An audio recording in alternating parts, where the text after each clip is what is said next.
Alright, settle in because this one's a little journey.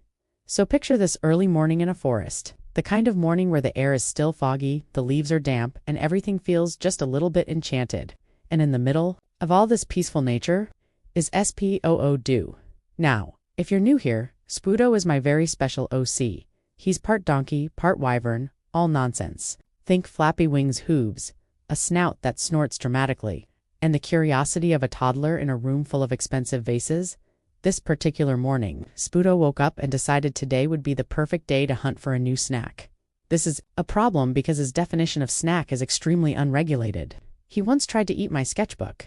Another time he proudly came home with a sock in his mouth, like he just defeated a dragon. So, off he goes through the forest, tail swinging, wings dragging through the grass like soggy curtains, snorting like he's onto something big.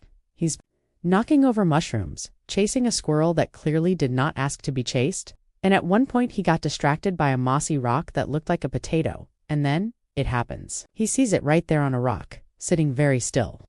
Is a tiny green frog, not moving, just ... sitting perfectly still, like it's been waiting for him all morning. Now, Spoodo, being Spoodo, doesn't immediately know what it is. He thinks maybe it's a leaf, or a tiny alien, or possibly a snack wearing a disguise. But this frog does not blink. It just stares, with tiny, mysterious frog eyes, like it knows things, important things, possibly ancient secrets. And then the star-off begins. Spoodo freezes. The frog blinks slowly. Spoodo blinks back. The forest gets very quiet. The trees lean in.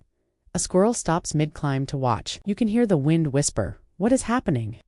At this point, Spoodo is very committed. He sniffs the air. He sniffs again. He slowly takes a step forward. The frog stays completely still, which for Spoodo is basically an invitation. So, he leans in closer, closer.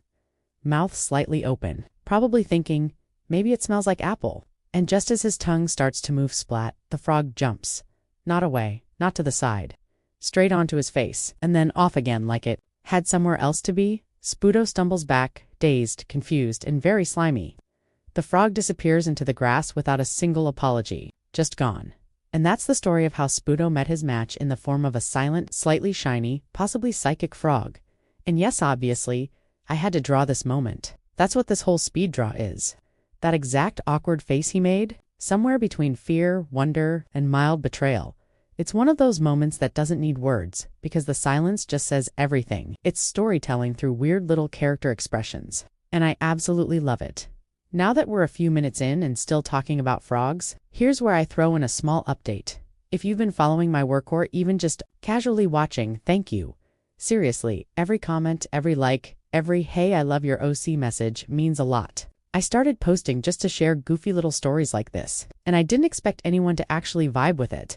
But since people are enjoying the voiceovers and the weird lore, I want to take it a step further. So, here's my goal.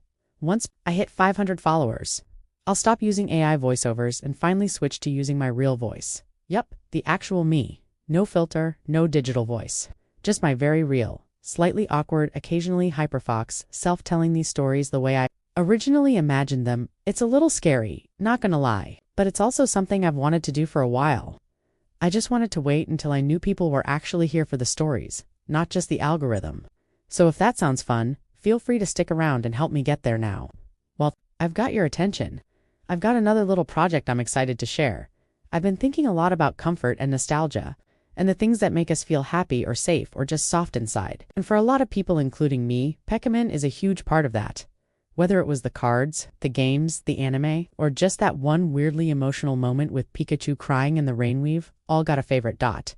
So I'm starting a new art series where I draw people's favorite Pokémon cards in my style. Not exact copies, but reinterpretations, maybe a little softer, maybe a little sillier, maybe extra detailed or magical. It depends on the card and your memories with it, and here's how you can be part of it. In the comments, tell me what your favorite Pokémon card is. It can be from any generation, any language, any level of rarity. It doesn't have to be shiny or expensive or popular. It just has to be yours, and if you don't have a favorite card or never collected cards, that's totally fine. Just tell me your favorite Pokémon. I'll still count it. I'll be choosing from the comments for future drawings and maybe even giving some behind-the-scenes peeks on how I sketch and design each one. So go ahead and share your favorites. I'd love to know what Pokémon has stuck with you over the years, or which card brings you the most comfort or makes you smile. This little series will be all about nostalgia, cozy vibes, and connection through characters we all know and love. Back to Spoodo, though he's fine, slightly offended, a little soggy, but fine. He now has a complicated emotional relationship with frogs. Respect, fear, curiosity, possibly revenge. We'll see where that goes. Thanks for sticking around through this whole speed draw and story time. Whether you came for the art, the OS, or just like listening to weird little ramblings while you chill or draw or scroll, I appreciate you. More art, more creatures, and definitely more frog-related drama is coming soon. Until then, be kind, stay weird, and watch out for frogs. They are watching you back.